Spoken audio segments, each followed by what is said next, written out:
Lokesh voice में आपका स्वागत है। आप सुन रहे हैं श्री रामचरितमानस का उत्तरकांड भाग 106। हे देर बुद्धि गरुड़ जी सुनिए। मुनि का आशीर्वाद सुनकर आकाश में गंभीर ब्रह्मवाणी हुई कि हे ज्ञानी मुनि, तुम्हारा वचन ऐसा ही हो। यह कर्म मन और वचन से मेरा भक्त है। आकाशवाणी सुनकर मुझे बड़ा हर्ष हुआ। मैं प्रेम में मग्न हो गया और मेरा सब संदेह जाता रहा। तदंतर मुनि की विनती करके आज्ञा पाकर और उनके चरण कमलों में बार बार सिर नवाकर मैं हर्ष सहित इस आश्रम में आया। प्रभु श्री राम जी की कृपा से मैंने दुर्लभ वर पा लिया। हे पक्षीराज, मुझे यहाँ निवास करते 27 कल्प बीत गए। मैं यहाँ सदा श्री रघुनाथ जी के गुणों का गान किया करता हूँ और चतुर पक्षी उसे आदर पूर्वक सुनते हैं।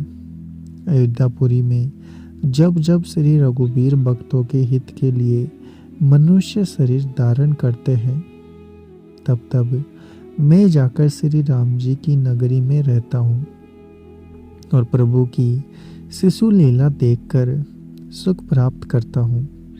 फिर है पक्षीराज, श्री राम जी के शिशु रोग को हृदय में रखकर मैं अपनी आश्रम में आ जाता हूँ, जिस कारण मैंने कोए की देह पाई है। वह सारी कथा आपको सुना दी। हे तात, मैंने आपको सब प्रश्नों के उत्तर कहे। आहा, राम भक्ति की बड़ी भारी महिमा है। मुझे अपना यह काक शरीर इसलिए प्यारा है कि इसमें मुझे श्री राम जी के चरणों का प्रेम प्राप्त हुआ। इसी शरीर से मैंने अपने प्रभु के दर्शन पाए और मेरे संदेह जाते रहे, दूर हुए।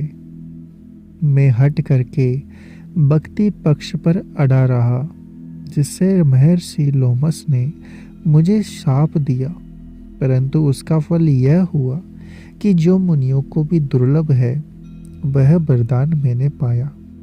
भजन का प्रताप तो देखिए। जो भक्ति की ऐसी महिमा जानकर भी उसे छोड़ देते हैं और केवल ज्ञान के लिए श्रम करते हैं, वे मूर्ख घर पर खड़ी हुई कामधेनु को छोड़कर दूध के लिए मदार के पेड़ को खोजते फिरते हैं। हे पक्षीराज सुनिए।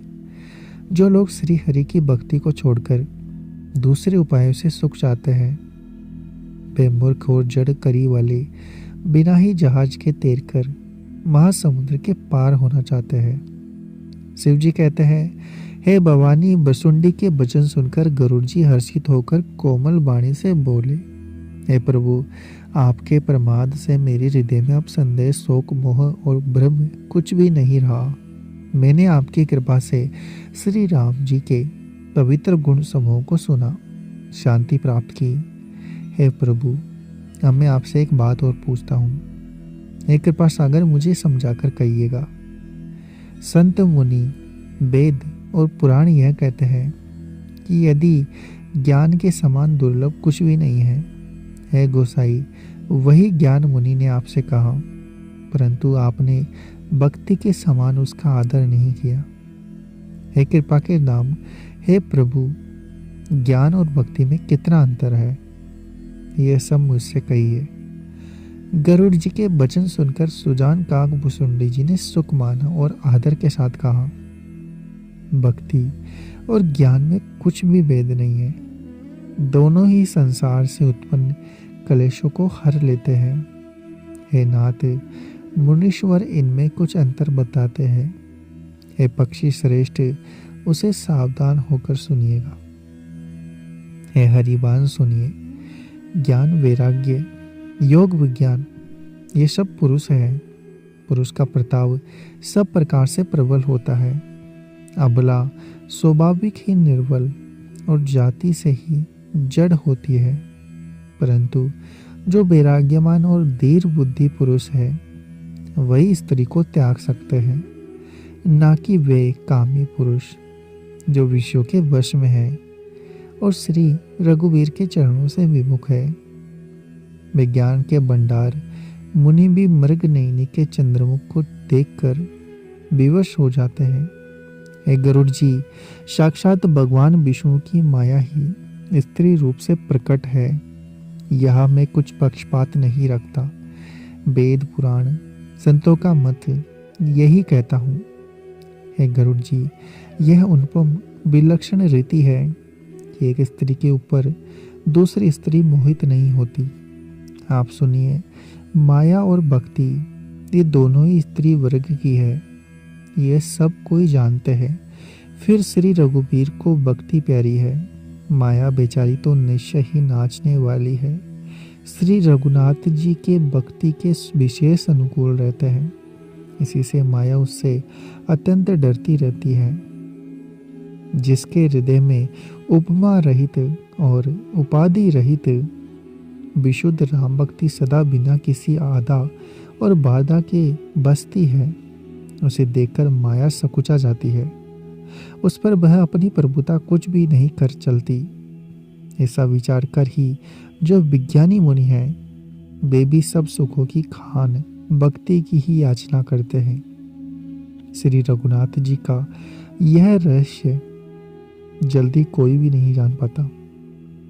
श्री रघुनाथ जी की कृपा से जो इसे जान लेता है, उसे स्वप्न में भी मोह नहीं होता। हे सुचतुर गरुड़ जी, ज्ञान और भक्ति का और भी भेद सुनिए, जिसके सुनने से श्री राम जी के चरणों में सदा अविच्छिन्न प्रेम हो जाता है। हे तात, यह अकथनीय कहानी सुनिए, यह समझते ही बनती है, कहीं नहीं जा सकती। जीव ईश्वर का अंश है, अतः वह अविनाशी चेतन निर्मल और स्वभाव से ही सुख की राशि है। हे गोसाई, वह माया के बसीभूत होकर तोते और बानर की भांति अपने आप ही बंध गया। इस प्रकार जड़ और चेतन में ग्रंथि पड़ गई। यद्यपि वह ग्रंथि मिथ्या ही है, तथापि उसके छूटने में कठिनाईता है। तभी से जीव संसारी हो गया। अब ना तो गांठ छूटती है और ना वह सुखी होता है। वेदों और पुराणों से बहुत से उपाय बतलाए गए हैं, पर वह ग्रंथि छूटती नहीं, वरन अधिकाधिक उलझती ही जाती है। जीव के हृदय में अज्ञान रूपी अंधकार विशेष रूप से छा रहा है। इसे गांठ देखते ही नहीं पड़ती, छूटे तो कैसे? जब कभी ईश्वर ऐसा संयोग, जैसा आगे कहा जाता है, उपस्थित कर देते हैं, तब भी कदाचित ही वह ग्रंथि छूट जाती है। श्री हरि की कृपा से यदि सात्विक की श्रद्धा रूपी सुंदर गो हृदय रूपी घर में आकर बस जाए, संख्या में जप तप व्रत यम नियम आदि शुभ धर्म और आचार जो श्रुतियों ने कहे हैं, उन्हीं हरे तृष्णों को जब वह गोचरे और आस्तिक भाव रूपी छोटे बछड़े को पाकर वह पहनावे निवृत्ति नोई और विश्वास बर्तन है, निर्मल मन जो स्वयं अपना दास है, अपने वश में है, दोहने वाला अईर है। हे भाई, इस प्रकार धर्म आचार में प्रवृत्त सात्विकी श्रद्धा रूपी गो से भाव और निवृत्ति और वश में किए हुए निर्मल मन की सहायता से परम धर्म में दूध दोहकर उसे निष्काम भाव रूपी अग्नि पर बलि बाती उठाए, फिर क्षमा संतोष रूपी हवा से उसे ठंडा करे और धैर्य तथा शम मन का निग्रह रूपी जामन देकर उसे जमाए, तब महिला प्रसन्नता रूपी कमोरी में तत्व विचार रूपी मथाने से दंभ के आधार पर दंभ रूपी खंबे आदि के सहारे सत्य और सुंदर वाणी रूपी रस्सी लगाकर उसे मथे और मत कर तब उसमें से निर्मल सुंदर अत्यंत पवित्र वैराग्य रूपी मक्खन निकाल ले। तब योग रूपी अग्नि प्रकट करके उसमें समस्त शुभ अशुभ कर्म रूपी ईंधन लगा दे। सब कर्मों को योग रूपी अग्नि में भस्म कर दे। जब वैराग्य रूपी मक्खन का ममता रूपी मल जल जाए, तब बचे हुए ज्ञान रूपी घी को निश्चात्मिका बुद्धि से ठंडा करे।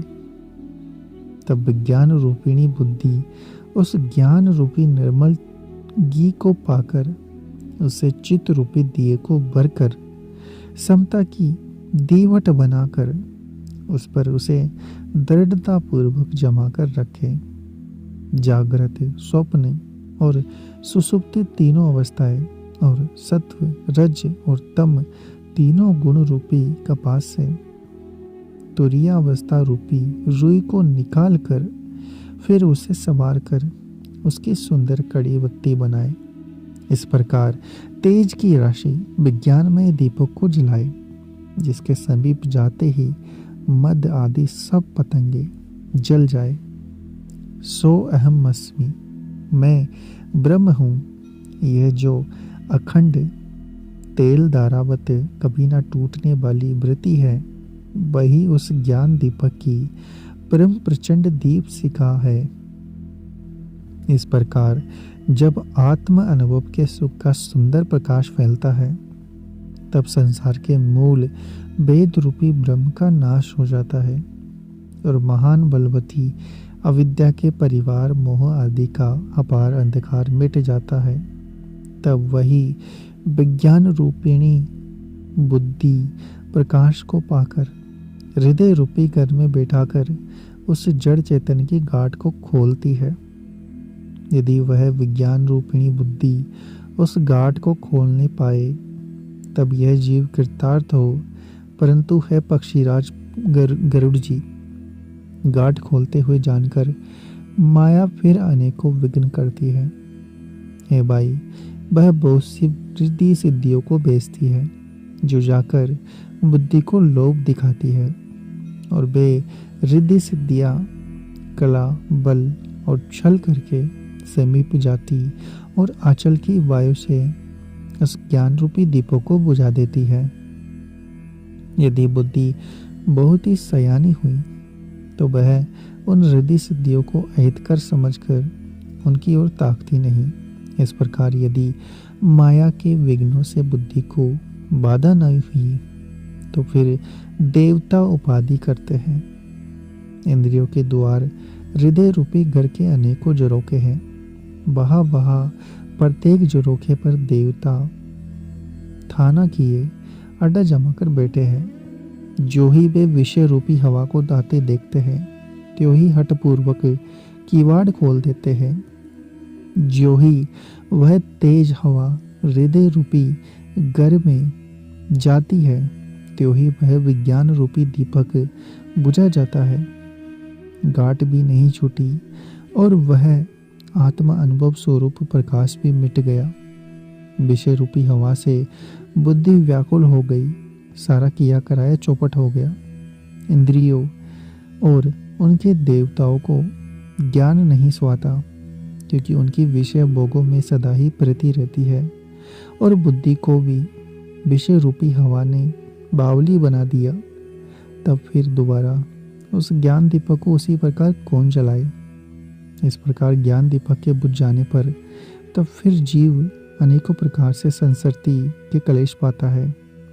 यह पक्षीराज, हरि की माया अत्यंत दुस्तर है, वह सहज ही में नहीं तरी जा सकती। ज्ञान कहने में कठिन, समझने में कठिन और साधने में भी कठिन है। यदि गुण अक्षर न्याय से संयोगवश कदाचित यह ज्ञान हो भी जाए, तो फिर उसे बचाए रखने में अनेकों विघ्न हैं। ज्ञान का मार्ग कृपाण की दार के समान है। हे पक्षीराज, इस मार्ग से गिरते देर नहीं लगती। जो इस मार्ग को निर्विघ्न निभा लेता है, वही केवल्य यानी कि मोक्ष रूप परम पद को प्राप्त करता है। संत पुराण, वेद, तंत्र, शास्त्र ये कहते हैं कि कैवल्य रूप परम पद अत्यंत दुर्लभ है, किंतु है गोसाई वही अत्यंत दुर्लभ मुक्ति श्री राम जी को बजने से बिना इच्छा किए भी जबरदस्ती आ जाती है। जैसे स्थल के बिना जल ही नहीं रह सका, चाहे कोई करोड़ों प्रकार के उपाय क्यों ना करें, वैसे ही है पक्षीराज। सुनिए, मोक्ष सुख भी श्री हरि की भक्ति को छोड़कर नहीं रह सकता। ऐसा विचार कर बुद्धिमान हरि भक्त भक्ति पर लुभाए रहकर मुक्ति का तिरस्कार कर देते हैं। भक्ति करने से संसरती की जड़ अविद्या बिना ही यत्न और परिश्रम के अपने अपने आप ही वैसे ही नष्ट हो जाती है जैसे भोजन किया तो जाता है तृप्ति के लिए, और उस भोजन को जठराग्नि अपने आप पचा डालती है। ऐसे सुगम और परम सुख देने वाली हरि भक्ति जिसे न सुहाए, ऐसा मूड कौन होगा। उम्मीद है आपको हमारा यह प्रयास पसंद आ रहा होगा। अगर चैनल पर नए हैं तो चैनल को सब्सक्राइब करें, वीडियो को लाइक और शेयर करना ना भूलें। मिलते हैं आपसे अगली वीडियो में।